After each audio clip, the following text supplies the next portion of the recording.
Ok, boye malamuna émission nabiso émission nabino symphonie plus musique. Émission Bomesana Kolanda chaque samedi à partir de 17h, la rediffusion lundi à partir de 13h30. Tout possibino mbote bisikano sopozolanda biso na Brazzaville, na Kinshasa, na Congo central, pourquoi pas bandeko bazolanda biso na Liban na Mboka, pourquoi pas azakolanda biso na États-Unis, na Charlotte, na Philadelphie, na France, na Belgique, na Londres. Vraiment Nzambe apambola bino kozala ebele na ngongo kolanda émission na biso. Vraiment na koyeb sabino borozala jamais déçu. Pendant 60 minutes on te repartager awa biso na bino vraiment Nzambe apambola bino surtout bino ba téléspectateurs fidèles au bozalaka toujours bon mankaka rendez-vous te même kuna na bandalungwa na avenue Luozi mama nanga na ebola ndanga mingi tika ete Nzambe apambola yo. Merci ndenge na bimina ndako na bino na lobaka toujours merci na grande équipe forte et dynamique oyo nazomona loboko ya Christian Kazadi pe na moni loboko ya ndeko nanga na sima ya caméra na kombo ya Trésor Mabanza oazaye mokotaza na ndeko Sephora Kalala vraiment nzamba pamola bango Christian merci na régie pe équipe mon RTVA na bosente Adebob nzambe apambole na ninga zobongisa ba émission zobongisa chaîne zobongisa makamnyo soso bozona na biso na ndako boy to ba merci na Adebob merci na mama Monica Kongolo oya Simbi production ya RTVA nzambe apambola ye pe ya mingi merci na pasteur Baruti oyaza pasteur Nabiso oyaza papa Nabiso aza boss Nabiso ndenge pe azwa likanisi malamu ya kopesa biso chaîne ya lolenge oyo parce que boye bakozwa ba information ya bayembi boye bakotala ba clip bayembi boye ba kolanda nyonso vraiment na kati ya émission na biso oyo symphonie plus alors émission oyo eza pona koyamba bayembi soko za moyembi ozwa mi place nyonso en tout cas émission za pana donc ozala moyembi oza pasteur kasi to yambio ka lokwa moyembi ato yambaka pasteur te pasteur to tinene mopanzi ya le monde les messages kuna ba okene ko solola na mama Monica Kongolo. Avant tout banda émission na biso na ebiete bande kwa zona na biso même na Suisse na Zurich bisike belé bande kwa zona na biso kuna na bosanité pasteur Botin je crois boyebi pasteur Botin aza chantre azape pasteur parce que il bloque en autant des pères au monde amutaza chante aza sous pasteur aza chante bon to koyeba ngo lelo alors pasteur Botin oya zwami na Suisse abenga mla komba Botin Ndala vraiment asala déjà 3 albums mais je crois déjà sur les marchés na dewana ceux qui bozana posa nango bokeka kana Beka Tabernacle boluki biro ya papa Kabeya bokozwa ba produit ya pasteur Botin.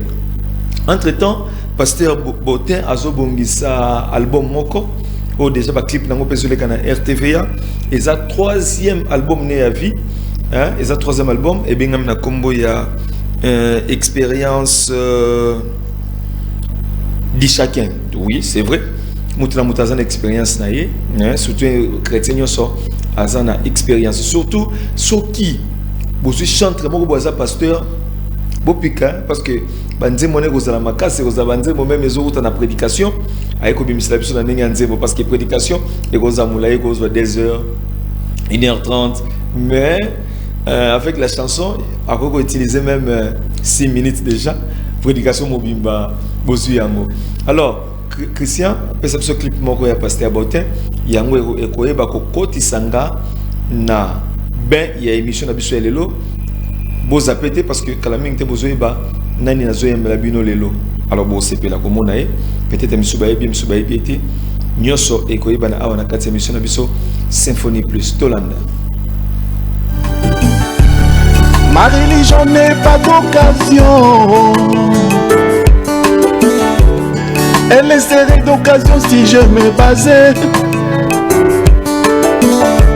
sur la foi et l'expérience de quelqu'un d'autre ici-bas.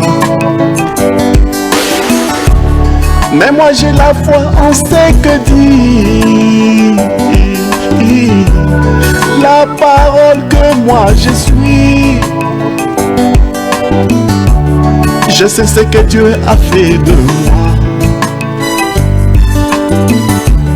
Je sais qui je suis donc par la foi. Ma religion ne vient pas d'un homme,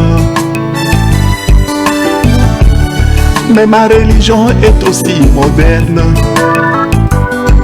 Oh.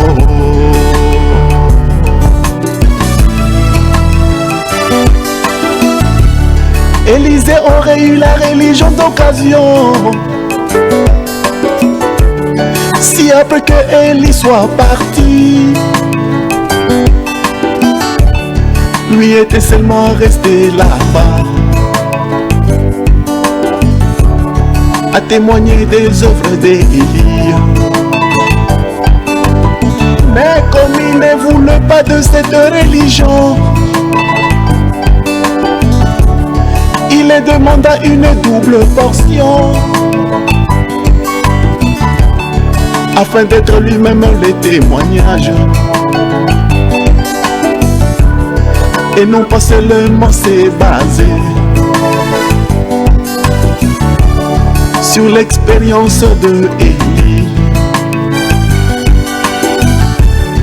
Il voulait son expérience. Oh.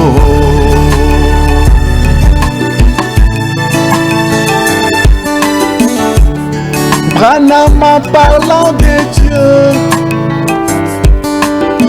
et de sa doctrine aux théologiens, il savait de quoi il parlait, car il les connaissait par l'expérience. En sachant de quoi il parlait, c'est pourquoi il pouvait demander au théologien qui est celui-là, qui peut venir se tenir à ma droite. S'il sait que ce que je prêche n'est pas vrai. Merci beaucoup, merci Christian Kazadi, Naloyembo Kitoko, expérience de chacun avec le pasteur Botin Ndala, vraiment Zambé à Pambolaï. Vraiment, c'est quoi ton côté déjà dans Katia émission Nabiso, Nayamba invité Nanga, Nazo Bengue invité d'honneur parce que Nazo Yambe quand même, la titre Moussous Nazo Yambe le roi chant traité, bien que le roi chante mais Nazo Pesaï vraiment Esika. Pasteur Nzamba Pambola. Amen. Nzambe apambola peyo Fabicho. Vraiment Bande Bazolando, Kinshasa, Brazzaville, Congo central, mais sous peut-être Baebi na Baebiote. Moi Lilo Basté Constance et puis mon beauté ça bien pour na bango. Vraiment na bon kaka ndengo lobi bande kwaza kolanda ba misusu Baebi, ba misusu pe Baebi ngate. Abango nyonso na koloba Nzambe apambola bango. Ce qui na zwami awa boye okolande ko pichu asali ngai favero ya koyamba ngai na émission na ye ezali po na kosolola moke likolo na likabo mosusu pe oyo Nzambe apesi po bamisusu bayebeli ngai na koteya bamisusu bayebeli ngai na makambo mosusu peut-être baevre humanitaire c'est lelo nayebi ete kozala lokola kokambwisa bon ndeko yembaka nzoka bon alors nasepeli mingi comment a été baobayeba kiti bakoyeba baobayeba kipe na olenge moko tope mosusu bakokipe komona su makambo mosusu oyo ta mosusu bayebelaki yango na niveau wana te nayebi ete Nzambe akosonga mpe akopambola mokola moko. Ok, soko ko se présenter parce que jusque là surtout nga pesi kombote yo popesa gite lokola nabengaki yo très pichu batu yo yebani na biangami na kombo na racheter Momo Bahati na racheter Momo Bahati na zali ndeko kati na kolo na ndimi sango ya mosakoli bana na banda pe tango moko boye na kote yango eza na bandeko bayebi ngai na ngambo wana. Ok, racheter, bon, le quoi ils jouent quand on a français, tout ça racheter, c'est bon. Moment, ils ont une signification. Bon, moment, ce qui n'a eu pas moment, ils ont une signification. Ils allaient un peu makasi. Oh, oui. Ils allaient combo, ils allaient moulaï, mais yangai bakata. Ah. C'est quoi le la bakata? Moi, ce qui n'a pas sa signification, c'est un peu compliqué. Donc, ok. Donc, il y a Bahati. Bahati, c'est na Swahili. Oui, Bahati, c'est Swahili. Bahati, la question. Chance. Ah, donc, vous avez ta chance mingi, hein? Oui, Nangol Manzam. Vraiment, nous avons pas mal de mingi. Bandeko mingi, baïba qui est le cola pasteur. Oui. Au côté, c'est le Romokwana. Au lobby, baïba qui est peut-être na ba œuvre humanitaire. Oui. École Bani. Si on fait un éclairage. Œuvre humanitaire, c'est-à-dire. Na initiaki aspel pona komeka kosunga bato bazana donc tolo batungisami na stress tozomeka kosala na olenge te bato ba stress ezali nini ba conséquence pe ya stress ezali nini ah oui pe ndenge nini bakoki ko gérer ba stress na bango de tina wana na lobi mais on a ezama kamine na sympho to kolobela ngoti mais na sympho to kokate parce que ngana za intéressé nango mais peut-être na émission mususu otokolika na ba radio to ba kosolola tina makambwana à part wana pour te toucher dans le côté cause musicien na pasteur et na qui pasteur te au ça l'appelle livre au sali livre oui ezana livre ça toujours na pona ASBL na yona tonde bon ba livre na komi yango beaucoup plus eza bon mususu eza scientifique mususu eza na cadre religieux c'est-à-dire eza na prédication oyo na terre na mona ndenge esunga bato na mona impact na yango na kati na bomo na bato alors na ekomona eza bato nyonso nde bayaka na église esika na zote ya te alors ekoza malamu peut-être na koma yango na ba détail mususu peut-être ezaki na prédication te comme ça ba oyo bakoki kozwa livre wana ekosunga bango bayeba ndenge bakoki kogérer ba stress bon na makambo mususu pe ya bamener un peu bato ba stress on a pose kana gichasa bato nyonso bon kaka ndenge olobaki eza dossier moko eza makasi mingi na olenge te soki tobandi yango sikoyo vraiment tokolobela makambo to elia ya musique te parce que stress eza makasi na olenge te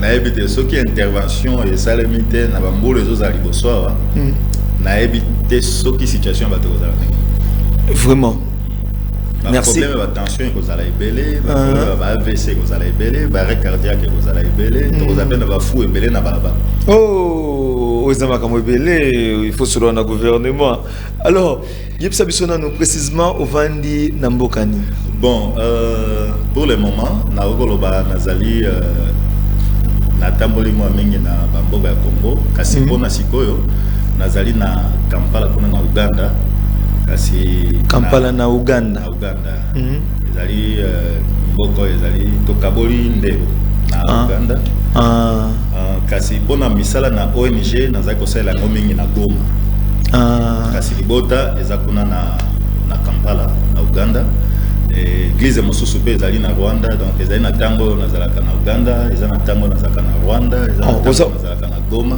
osana ba église ebele penza te na rikoloba po eza na ba église mosusu pe to bandaki bandeko mosusu bazu yango tikaki yango ba kamba yango donc nakendeki na ngai kaka na bandi ba pasteur mosusu ba continuer avec ah vraiment merci beaucoup yebisa biso nanu nakozala pasteur nakozala moyembi ele onini yaka liboso na vie to mo historique el koyemba obanda ndenge nini bon eloko oyo nakikoloba ebanda liboso na vie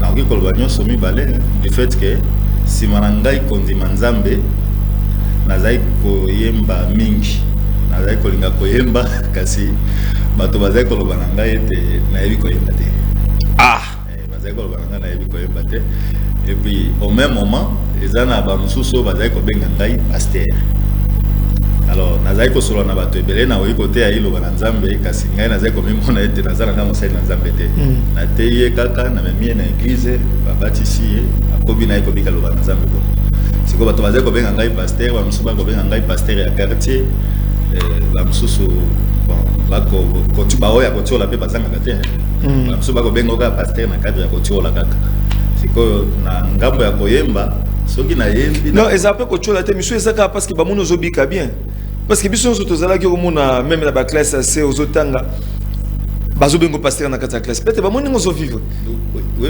ba mususu penza avec toute sincérité ti lelo nga za tozo benga pasteur na nzela obanga te ta mususu ozali pasteur ta mususu ya kaka lokola ba polo na ba mususu kasi mokolo poko sala ngona banze kozala ba makasi bato wana bakokama ona totandaki koloba ndeko azalaka pasteur mazai koboya siko kosala musique pona yo eza vraiment nini est-ce que ça c'est parce que on a gagné quelque chose to pour moni baninga mususu bazalaki déjà na kati lokwa ba Sylvain Kwala ba papa Ntiala ba papa Koete olobi nonga pe na kota na ligne wana bon ezali penza bongote po kosala ngai musique kaka ndenge na yebisio tango to bazali koloba oyebi koyemba te déjà ezaki na wana bande kozwa pe ba stress déjà mais nazaki kotope na ngai te po eloko ezaki na kati na ngai nazaki koyebisa bango nga na soki nazoyemba ata nayembi mabe nazaki koyembela nde nzambe nakoyembela moto te nazaki koyembela na ngai nzambe obotika ngai na mongongo na ngai mabe na ndenge na ngai ya koyemba mabe nayemba kaka ndenge wana soki bino bokoyeba koyemba malamu bino boyemba malamu mais kasi okokamwa bato oyo bazalaki koloba ndenge wana bango moko mpe bazalaki mpenza koyemba te kovanda koyebanda ntongo ti na poko oyoka ye ayembi te vraiment omeki kaka omoni déjà na cadre wana ekaki kotia eloko moko na moto ata soki nayembi bato ta mosusu bakoyoka yango te mpo bao bayokaka ngai naza koyemba balobaka nayembaka mabe donc ezaki ata na ntina moko te nalobake ngai mpe nabanda koyemba mpona koma lokola fulani donc nde ntina wana nalingi koloba ete ezali mpenza bongo te ete namonaki bamosusu bakoyemba bongo ngai mpe nabanda koyemba ezali mpenza bongo te mbala ya liboso nakoma nzembo naza kokamisa ezalaki noko na ngai kaka wana bane nini na 98 98 alors nazaki na noko na ngai eza na banzembo moko 22 ans passé c'est ça ezalaki justement na mois d'août tozaka ko quelle coïncidence. Et puis moi yango mpe ezali moi oyo nabotami donc dans 7 jours ekozala anniversaire na ngai joyeux anniversaire d'avance merci beaucoup alors nazali koyemba banzembo ya boyembi moko boye azaka na Kenya azaka koyemba na Swahili sikoyo nazaka mingi kosepela na banzembo na ye alors nazaka koyemba yango ezaka na album moko asalaka na kati na album wana nazaka kosala publicité banzembo oyo asala kala alors ndaza koloba cassette ya kwanza donc cassette ya liboso oui na Swahili ebengami boye cassette ya mibale cassette ya misato siko noko nanga tanga azali koyoka nazo yemba na betaka pe banzembo wana nde azoyebisa ngai bon yo oyembaka mingi mpona nini yo kosala cassette ya liboso te ya mibale te ya misato te ntango olobi boye nabi seke ngai mpe naoyi mpe koma nzembo ngai mpe nayembi bato mpe bayoki nde nasalaki nini nakoti na ndako nazwi papier nazwi pe stylo na bandiko nakomi makambo moko boye nakomaki na papier wana nsima na kokoma makambo wana nakomi kolukela yango siko melodi nakoyemba yango na melodi nini ntango na bandi koluka melodi nayoki epesi ngai kanda makasi énerve ngai namoni lokola nakofabrike mpenza wana mpenza ezalaki kofabrike ntango namoni lokola nakofabrike nayoki nakomi énerve nazwi papier wana napasoli yango nake nabwaki yango nayobi ngai makambo ya koyemba naza na kati te mais lokola ezalaki ka mosala nzambe apesi yo yango mpe kendeka komonisa lokola mpe ezali na ntango ezali mpe na mbula oyo nzambe abengaki ngai koteya donc mais nateyaki nano te nazali kozela la confirmation oyo nyonso nazali kosenga epai ya nzambe mpona banda koteya alors natikaki makambo wana ya koyemba nalingaki yango lisusu te kasi yaki kokoma na mois d'août na sanza oyo toza na yango Pasteur Barout a organisé la convention ya Amour Divin na maman centre centre féminin maman Mobutu na limité na 13e rue oui na 98 alors ils ont un prédicateur mo aux États-Unis comme on a je pense frère Yous à Teaka c'est que tango à Teaka na makambo yo azaki koloba na prédication na ye ezaki na eloko moko yo et touchaka ngai makasi nazwi eloko wana ntango nazozonga na ndako ezozonga na kati na ngai et puis ebandi koyemba lokola nzembo. Oh. Ntango nayoki yango ezoyemba lokola nzembo nalobi eloko efo nakende nakoma yango. Nde nakendeki nakomi yango nsima ya kokoma naluki mpe baradio ya cassette wana naenregistre son oyo nazali koyoka wana naenregistre yango. Nzembo wana etikala koyembama te à l'exception ya ntango oyo naenregistraka mpo eza na conducteur de chant moko na air wana rigini baruti tabernacle. Ntango tosololaka na ye asengaka ngai napesa ye banzembo wana nde natiaka nao naenregistraka napesaka ye cassette wana. Alors ekosala ke ye mpe tomonanaka na ye mpenza lisusu te mpenza mpe mpe kobenga ye. Alors lokola nakosolola boye nakoloba molimo na ye mpe bana kimia. Oui, oui. Ezalaki nakoki kotanga kombo. Oui, oui. Ezalaki ndeko Jean-Pierre Mavambo. Alors nsima na koenregistre nzembo wana à part oyo napesaka frère Jean-Pierre Mavambo ti na année je pense 2019 nzembo wana eyembamaki lisusu na église. Ntango naza kose rappele banzembo wana bon eza banzembo na koma kala mpona nini toyembaka yango te nde nayaki kolakisa yango bana na kati na église toyembi nzembo wana. Donc c'est pour dire que nalandaki mpenza mutu te ke po fulani ayembaka namoni vomeza nzambe abengaki yo na mosala wana. Mais nakomona yo nakoyoka yo namoni oza vraimen mwana ya beka azolanda biso avant mpe toloba mwa liloba moko mwa mbote mwa liloba ekosala ye bien. Vraiment nzambe apambola paster baruti mingi. Paster baruti azali paster na ngai nasepelaka na ye mingi. J'ai eu l'expérience mingi à partir de la prédication. Oui. C'est barouti.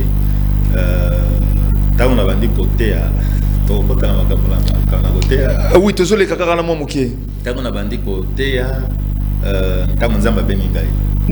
Aleki na expérience oyo nzambe alobaki na ngai na sala il fallait na kende na matadi atika kotanga na ista pour nazaka étudiant na ista donc nazaka obligé na tika kotanga pona kende na matadi ndenge nzambe alobaki na ngai. Comme la commune a expérience nyonso oyo nzambe lingaki ete nalekela na kati nalekelaki na yango jusqu'à me confirmer que c'était le moment mpona kokende koteya. Alors nakende na matadi nasali kuna 9 mois tozalaki na paster William Baka nzambe apambola ye mingi te mosusu mpe akolanda émission oyo na bandeko mosusu ya matadi mpe nzambe apambola bango mingi. Alors nsima na kolongwa sikoyo na matadi ntango nzambe alobi na ngai nazonga na Kinshasa mpona kobanda koteya nde nayaki kokoma nakomi awa na bandi sikoyo koluka na kosala nini na kokende wapi na kobanda ndenge nakende koteya na babisi nakende koteya na wenze. Bon na voyage peut-être nakende koteya lokola prédicateur auti wapi ozomona. Alors ezaki un peu compliqué pour ngai mais nazaki kobondela nzambe c'était vraiment compliqué.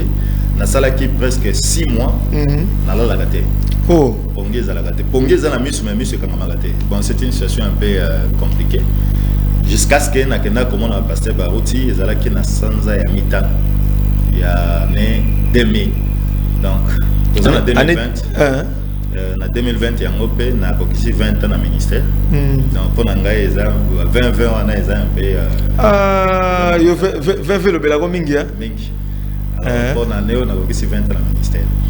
Alors, tant qu'on a connu comment je m'excuse, tant on a connu comment on a pas to solo na expliqué l'expérience na laquelle qui na kati a ebsinga ilo kola nzamba bengi yo kotea pe olingio bima okende kotea okende ndenge wana te okende ndenge wana te il faut na yoka yo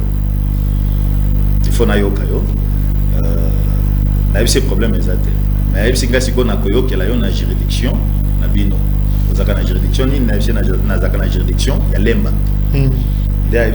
Alors na yo na nzela ya diacre Kalonji.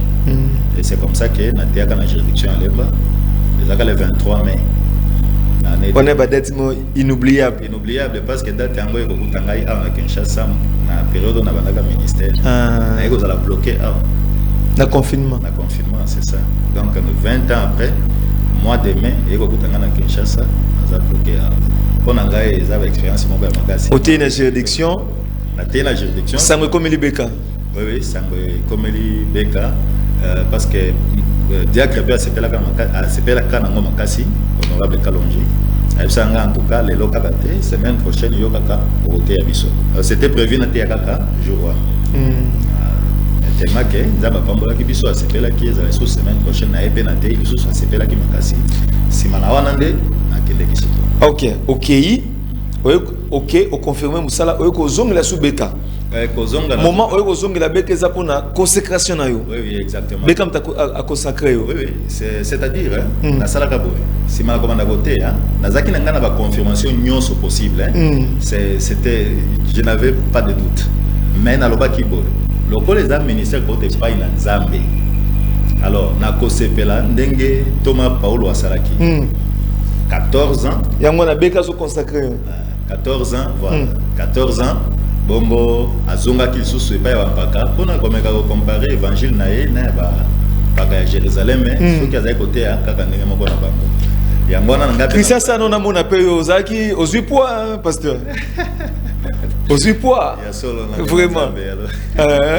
Alors, nalobaki 14 ans après, nde na kozonga po naya pe ko comparer évangile na ngai na ya bapaka soki na zakaka na nzela ministère pe zalaki to zalaki na ngai ko zako zala précédé que ba consacrer ngai na zala consacrer na zelaki 14 ans donc la OK, merci beaucoup.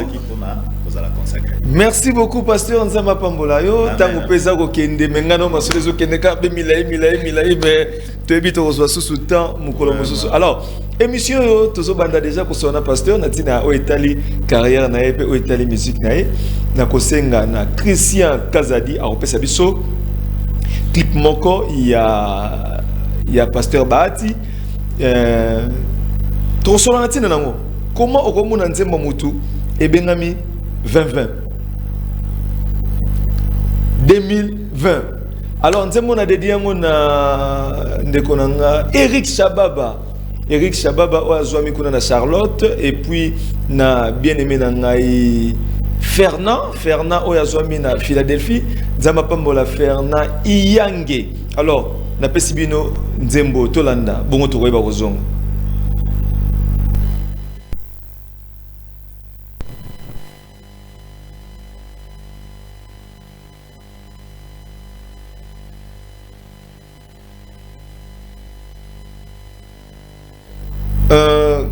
Christian Zobongisa parce que technique il y a ba caprice nango po bangate Christian Zopesa biso déjà clip wana alinga Alexango na lolenge malamu. Alors pasteur OK Christian abi c'est bon Christian tolanda clip pour trouver ba ozon.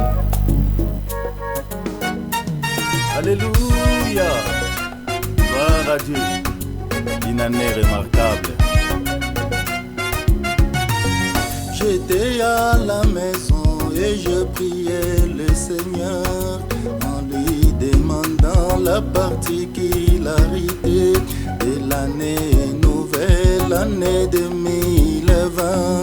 C'était le 31 décembre de l'année 2019, comme je priais à genoux, demandant au Seigneur la particularité de l'année qui venait, l'année 2020. Et tu m'as révélé, c'était une combinaison spéciale qui ne se répète que 1000 ans après. Depuis lors, moi j'ai commencé à observer ce qui arriverait au cours de l'année 2020. Depuis lors, moi j'ai commencé à observer ce qui arriverait au cours de l'année 2020.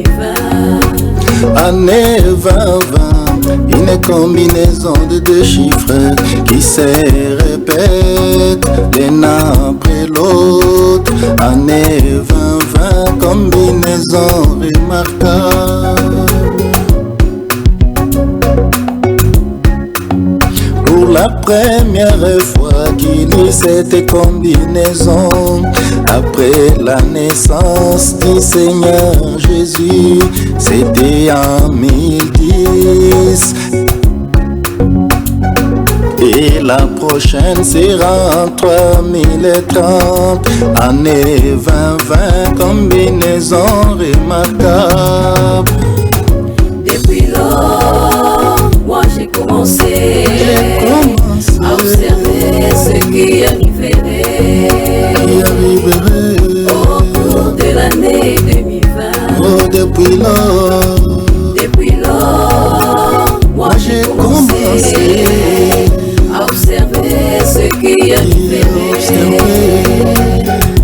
au cours de l'année 2020. Année 2020, une combinaison de deux chiffres qui se répètent l'un après l'autre. Année 2020, combinaison remarquable.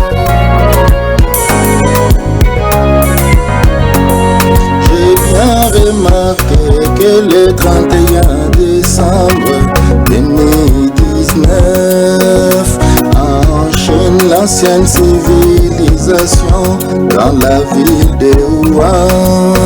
Et à Paris, la maladie à coronavirus. Ainsi 2020 a commencé avec la pandémie de coronavirus. Et jusqu'à mars, le monde s'est arrêté, les écoles sont arrêtées, les églises sont arrêtées, les voyages sont suspendus, les frontières restent fermées, pas d'entrée, pas de sortie, tout le monde est confiné, et les autres isolés, et les autres en quarantaine, les morts n'apparent pas, et la paix fait défaillir tous les cœurs des humains. Système mondial, les cosmos, c'est bien arrêté. L'année 2020, combinaison remarquable. Depuis lors, moi j'ai commencé à observer ce qui arriverait au cours de l'année 2020. Oh, depuis lors, moi j'ai commencé à observer ce qui arriverait au cours de l'année 2020. Année 2020, une combinaison de deux chiffres qui se répètent l'un après l'autre. Année 2020, combinaison remarquable. Je rends gloire à Dieu pour m'avoir accordé de vivre et de voir cette combinaison.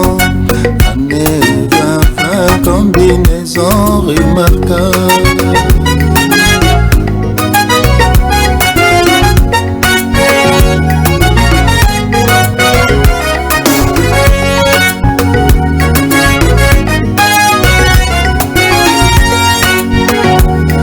Je suis retrouvé à Kinshasa, séparé de ceux qui me sont chers, ne sachant pas quand est-ce que je le reverrai. L'impact de la situation est tellement fort que je me demande pourquoi les routes sont vidées. Pas d'embouteillage, tout le monde est confiné, qui est en train de passer, porteuse éternelle, élevée volontaire, car le roi des rois doit faire son entrée. Assurez-vous que vous êtes embauchés et que le sang de l'agneau est appliqué pour que l'épine ne vous surprenne pas, mes amis. Cette année 2020 est vraiment remarquable. Année 2020, une combinaison de deux chiffres qui se répètent l'un après l'autre. Année 2020, combinaison remarquable. Je rends gloire à Dieu m'avoir accordé des vies vraies et des fois cette combinaison. Année 2020, combinaison remarquable.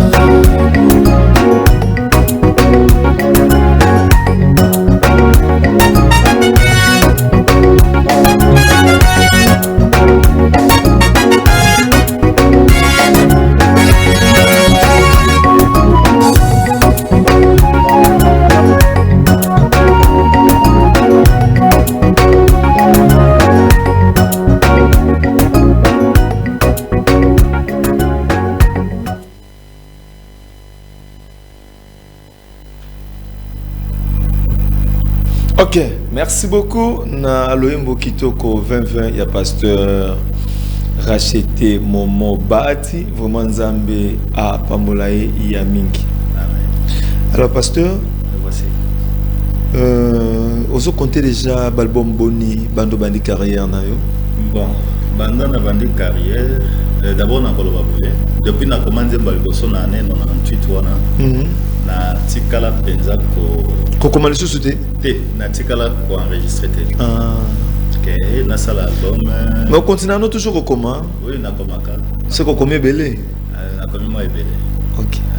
Parce que c'est déjà je pense 200.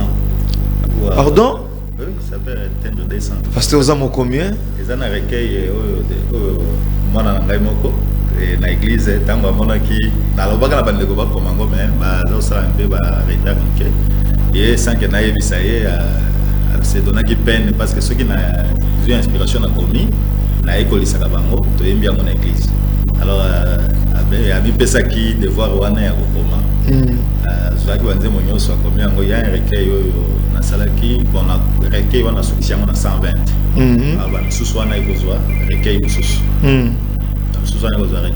alors depuis tango wana ti 2017 na tikala kosala album te pourtant to komi na 2017 ezalaki pona ngai ezalaki 2017 wana ezalaki nombre moko remarquable pe lisusu parce que na 17 wana na 2017 na bokisaki 17 ans na ministère et puis na ministère il y a Seigneur Jésus na ligue 17 ezaki na promesse apesaki Noé akotaki na arche ezaki le 17 so pe kotala na ministère affaires wana okotaki azaki ko baptiser 17e personne et puis Nzambe a visitaki mondengo azalaki wana le 17 mai ba ko publier niwe ya 1900. C'est comme Susan Makas na ba chiffre hein?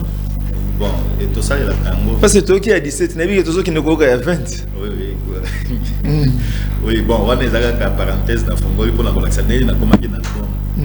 Alors en 2017 on a marqué kinga tellement makasi ndio sa premier album na yo na kati na banzembo on a komaki ezaki pe na nzembo moko oyo na embaki ezaki za jour pour jour.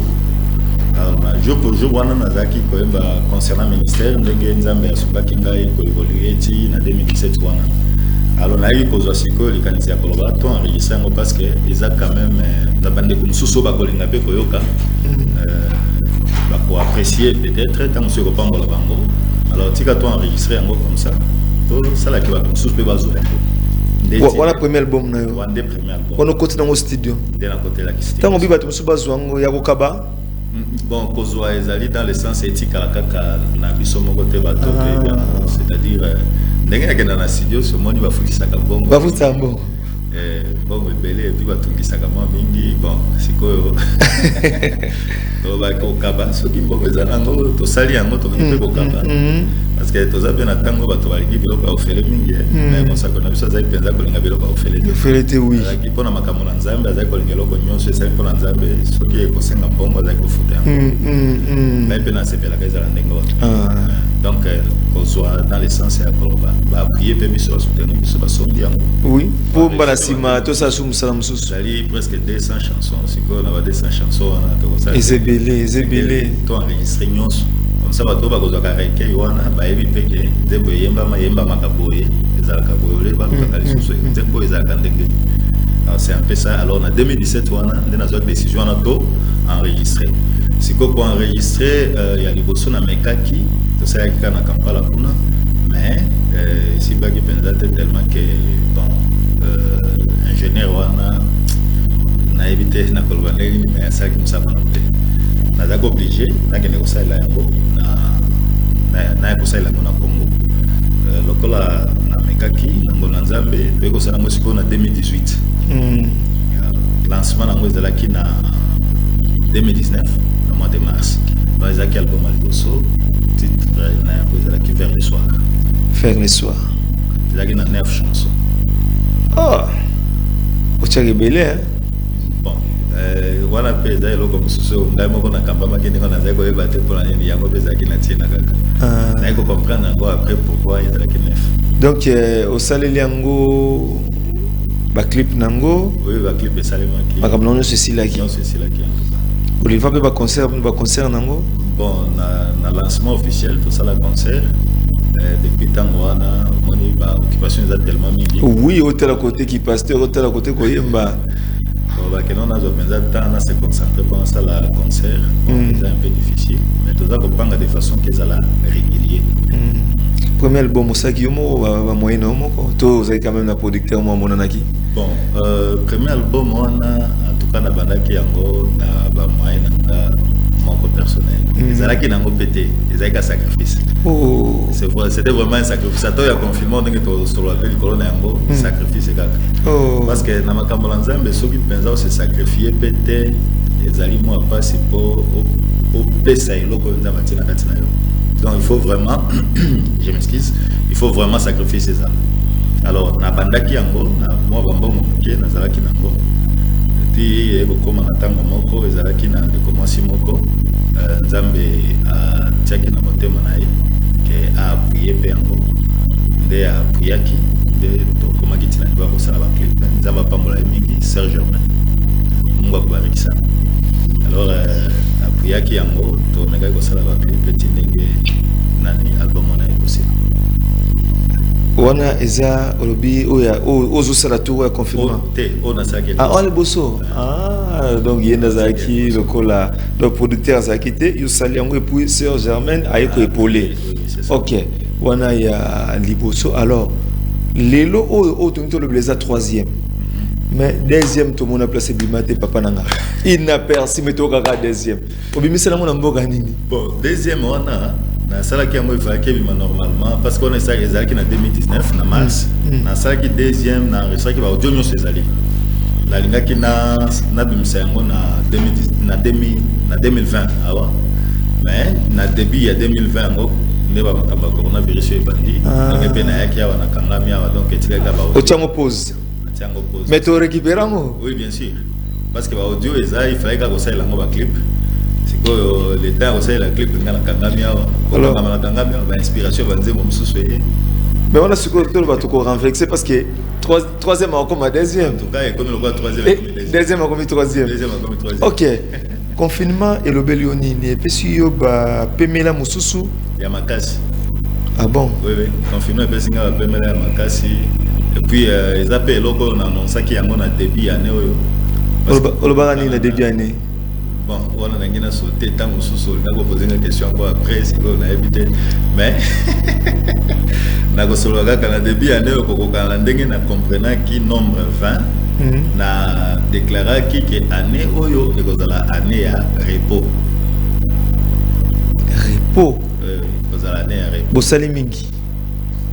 Bon, ils ont une inspiration nzamba kamba qui que année à repos pour na yo pour na église na yo to pour na batu so ban na sola qui ango particulièrement pour l'église et puis na déclarer qui que il pose la année à repos. C'est que batu ba ko mona tango bakangi ba église bakangi ba école repos ngwana ba université bakangi misala ai nous va ici bango bo vanda na ndako repos ba pemi sans que bali yango batu ko minene so tuni ni ne munene bo confinement azai ko pema alors on a 4 confinement quand on a répondu au commis banzembo belé en tout cas on a commis banzembo moi mingi ils ont la msusu ils ont déjà par écrit ils ont la msusu ils ont échantillon on a touché en mode inspiration ngo ezali donc il faut na comme ngolo ko la pe confinement ngo esili misale ezozonga na force étrangère makasi avec ozanga sous temps pour na sisa nzembo et zo suite parce que dès ba fongoli penzela bona mo kala mingi to kima biso ozozonga taloti que église 5 mois c'est belé 5 mois to déjà na 6e mois nan pe ba fongoli ke una ba nan ba fongoli ba église soki nzamba kolinga les 30 ya sanza oyo ozokende déjà na Goma.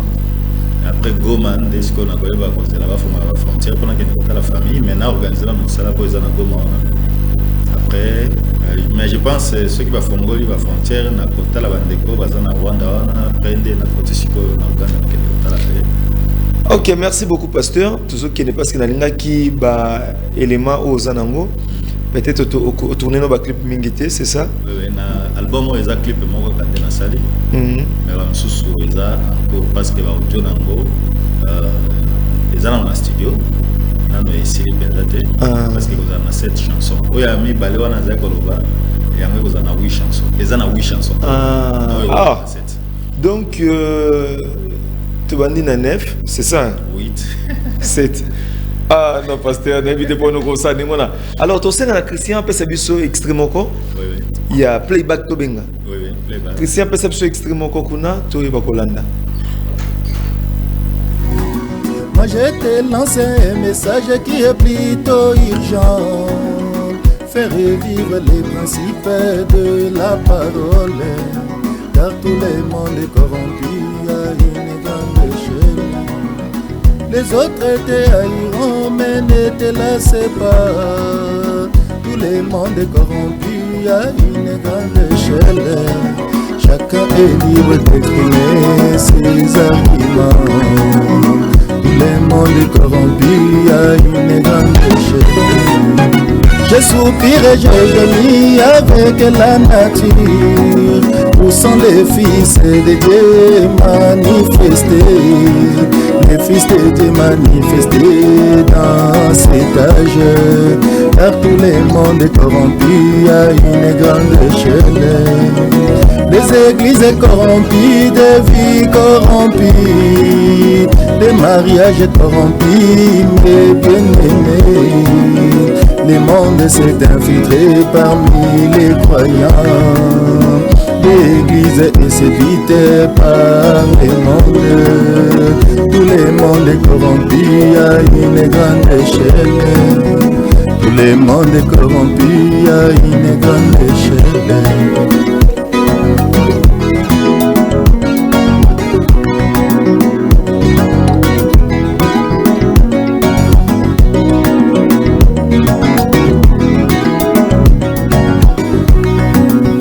La parole est devenue pièce justificative.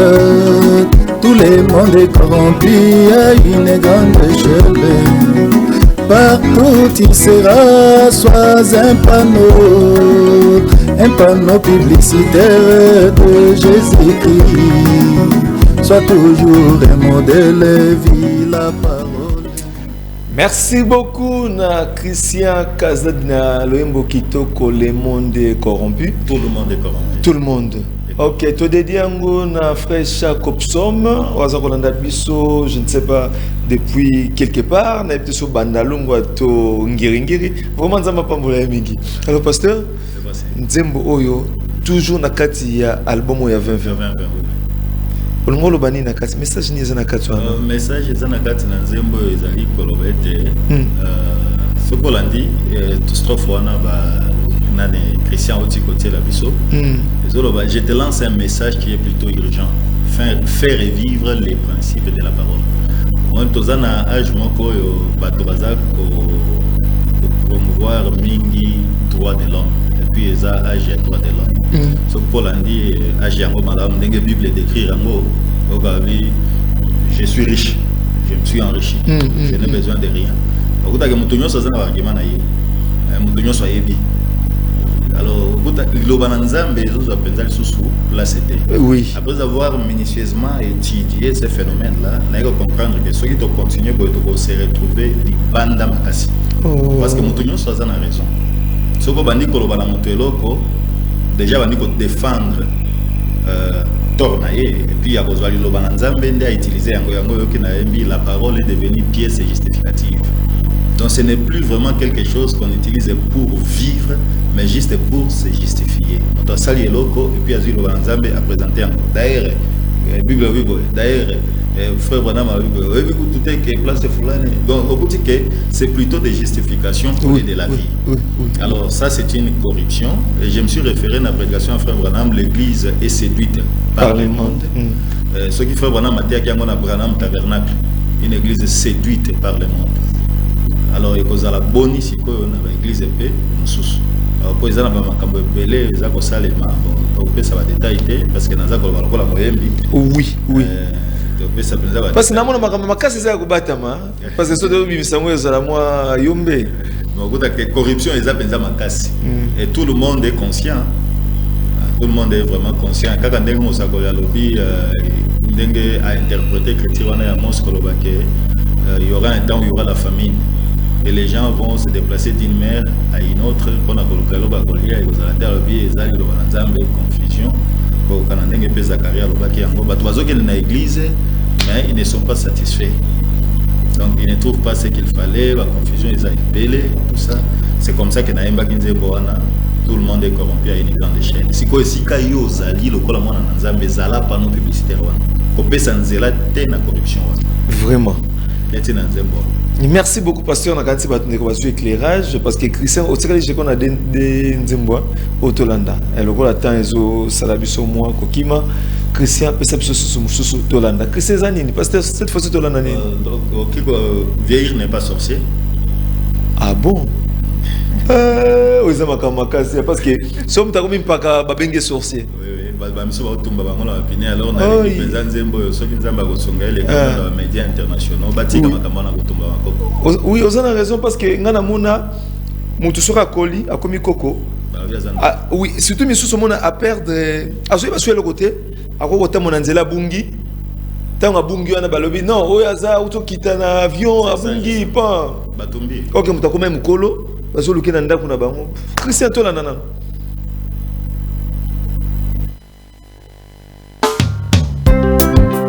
Et tu honoreras la personne du vieillard. Tu craindras ton Dieu. Lévitique 19:32.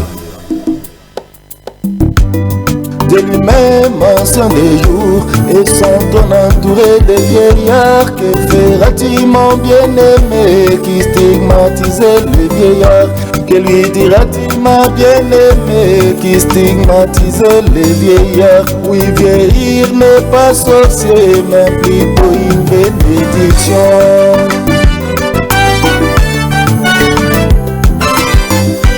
David a dit j'étais jeune, voici j'ai vieilli. Abraham avait vieilli, la vieillesse n'est pas sorcière. On vieillit quand on honore la parole de Dieu. Ta maman n'est pas sorcière, arrête de la stigmatiser.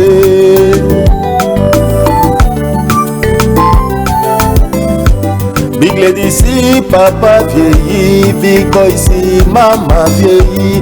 Ne vous éloignez pas loin de nous, votre amour nous soutiendra. Plusieurs vieillards sont dans la rue et d'autres ont été brûlés, car accusés d'être sorciers par leurs enfants bien-aimés. Big Lady ici, papa vieillit, Big Boy ici, maman vieillit.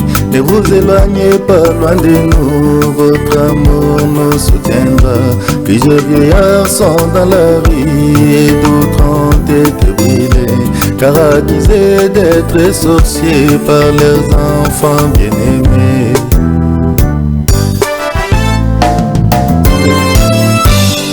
Ramenez-les à la maison, occupez-vous d'eux comme il faut. Chérissez-les, entourez-les, protégez tous les vieillards. Car la parole nous ordonne de les conduire, les assister, et non pas les mépriser en les calomniant.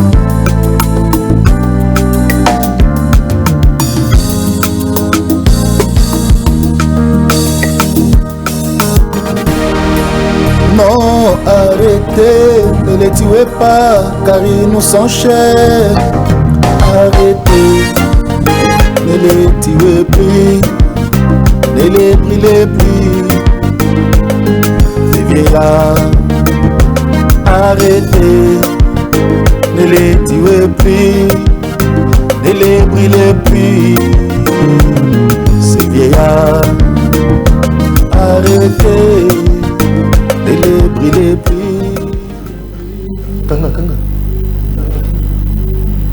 Ok, merci na Christian Kazadi.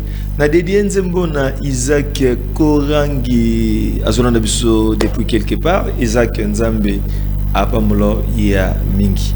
Alors pasteur, tout ce qu'on a denzembo mais ba de quoi se comprendre. On va dire à place moko. Ozo mbaka place moko. Ezanini donc ba clip no ngona. Bon, wana eza osuki wana te wana eza clip te. Moi na uta koloba wata ba audio na mpenza et c'est na studio oui.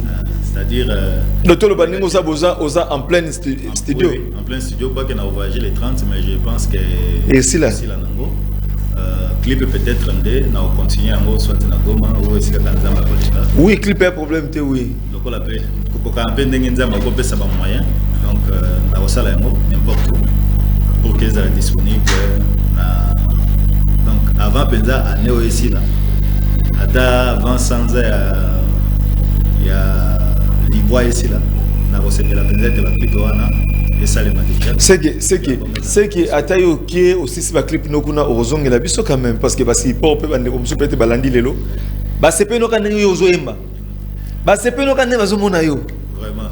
Alors bako zape na posa peut-être bon pe bazana ngo basomba ngo c'est que orozongela biso kozongela yo eza ta problème te omoni ntango okosola na telefone bon moyen nakanga matoi nayoka makambo okosola ezalaki te ezalaki na message moko ya audio ozoyoka matoi nanga mpe eyoki yango moyen nakanga matoi ezalaki te nayoki ndeko moko aza na Angola alobi Angola musicien baza na Angola wa boya na émission abenga Info Plus tosali yango bakodiffuser yango na Kinshasa sur omoni ezali facile tango kana yokaki yango ngapi ata yo pe kuna osala biso élément eyekaka bo na bandeko mosusu peut-être okoki kozala na bosenga wana nakoloba na bango ete ezali possible asali kaka epuis batindi yango eleki donc nakozongela yo vouloir ou pas nakozonga.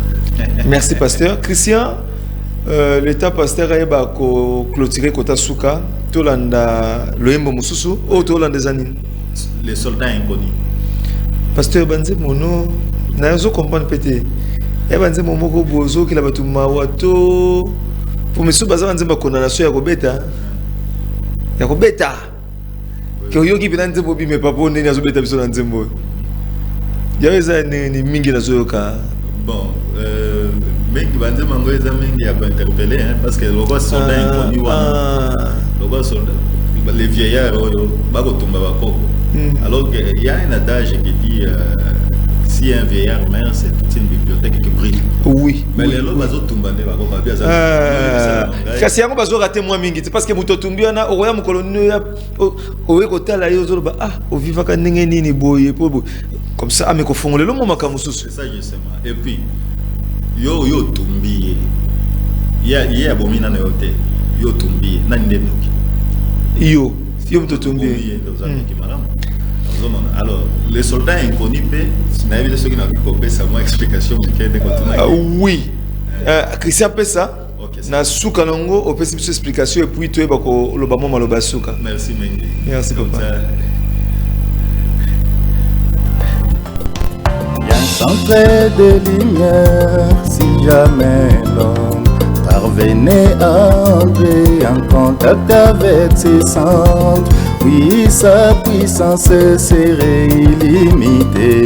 Et ces centres de lumière, c'est bien toi, Jésus-Christ. Tu es pourtant inconnu, général à 5 étoiles. Toi, le chef de l'armée de l'Éternel.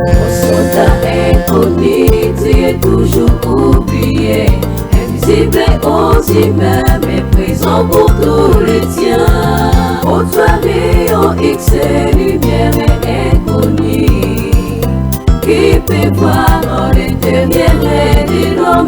Cette véritable lumière, c'est toi, Jésus-Christ. Ta parole est efficace, discernant les pensées. Il y avait à Athènes des hôtels dédiés aux divinités qu'adoraient les Athéniens. Parmi ceux-ci, il y avait un hôtel qui était dédié à un Dieu inconnu, que Paul a défini comme étant le Créateur. C'est C'est lui qui donne la vie, la source de tous les bonheurs.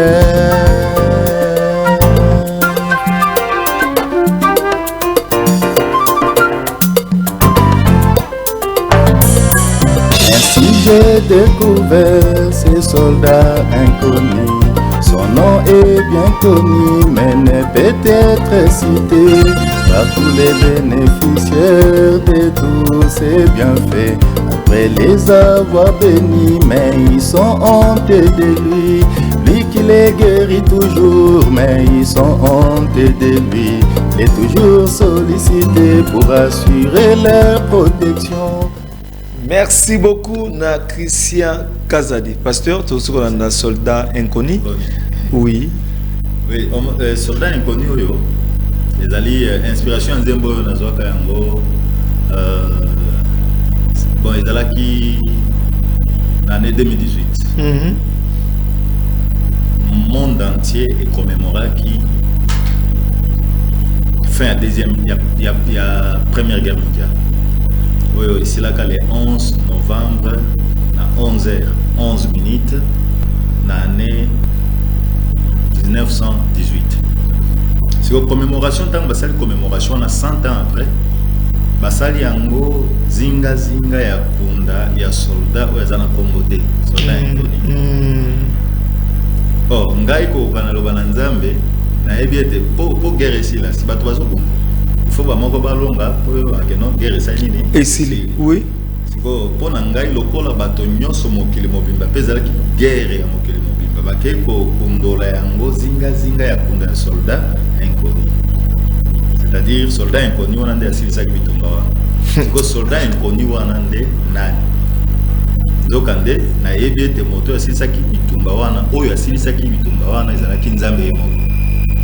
Ndena mega siko kotala na ba discours na bango tango basala ki ba discours wana nayoka bakumisa Nzambe ko bakeno Nzambe asilisa oui ki guerre. Mais bato nyoso basolola ki wana ata moko tatangi kombo na Nzambe. Comprendre que Nzambe pona bango azali inconnu. Vraiment. Donc c'est lui vraiment qui est le soldat inconnu. Ndena yeko zo yango lisusu na ndenge mosako za koloba pona rayon X. Ce qui va bien yango rayon X c'est parce que ça rayon ezali inconnu. Mais le rayon inconnu wana et mon kanakati ya mutu. Zokande la parole de Dieu est plus efficace, plus puissante jusqu'à discerner les pensées du cœur de l'homme. Oh, makambo za minene. Côté que rayon X wana de Jésus, soldat inconnu ouais c'est ça qui bitumba mais ba otanga kombo na été de Jésus apamboli batolelo lobi babosani ye bakomi kokumisa Nzambe kaka pona biloko bazana. Nzambe pesinga libala, Nzambe pesinga imbongo. Apesinga voyage, apesinga mutuka, ndako. Valere mingi koleka Nzambe oyo apesi biloko. Ah. Merci beaucoup pasteur. Alors Babilo qu'on nous a bien, Banzembo, Bamatéano, Balivre non. Est-ce que biloko no les technologies et avancées, yo européen ngozana, ozama kasi na makambo eta l'informatique, to internet, par contre oblo no ngeni na ba réseaux sociaux. Bon, na ba plateforme nini. Pour le moment, tozana pour na Banzembo, bon, quoi que la prédication peut les kawana même certaines œuvres humanitaires et les kana chaîne wana ya YouTube, tozana chaîne benami GMWP. GMWP.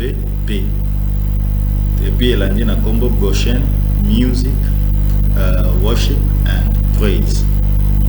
Desika ba biloko mosusu eki kozwama toza mpe na site internet mibale ya ministère et puis ya ONG ya ministère ezali www.bahatiministries.com et puis ONG Pézali www.amir-pcscdv-drc.com. On est allé à site internet. Bon, on a peut-être bien mingité. Alors, numéro de téléphone est allé. Numéro de téléphone est allé. Bon, ils appellent dans WhatsApp. Plus 243 81 94 57 634. Encore une fois, papa. Plus 243 81 94 57 634. Ok, merci papa. Moi, je vais vous Asuka pour l'émission Lelo. Liloba Asuka, on a occupé aux Alanango, les alliés, Nzama Pambola Frepecho. Amen, papa Pambola Peyo. On a une émission Symphopolis. Merci papa. Zambé Pambola passé Barouti, bon, ça va mener à Zalo Saïla Nzambe, des alliés témoins, Salawana, pour la Pambola Emingi. Zamba Pambola Pe, Barouti Tabernacle, à Pambola RTVA. Nzamba Pambola Vandeko Nyonso, Balandi, Paina Pai. Na ko sepela mingi soki ko sepelisa bango kozwa evre wana pona ko sunga pe mosala toza komenga kosala soki ba ko somba pe kozala pena mala mingi. Ok, on va ko somba ngwapi bon c'est question de contacter ngai et puis bazu déjà ba numéro nini to ko sala pona bazwa yango.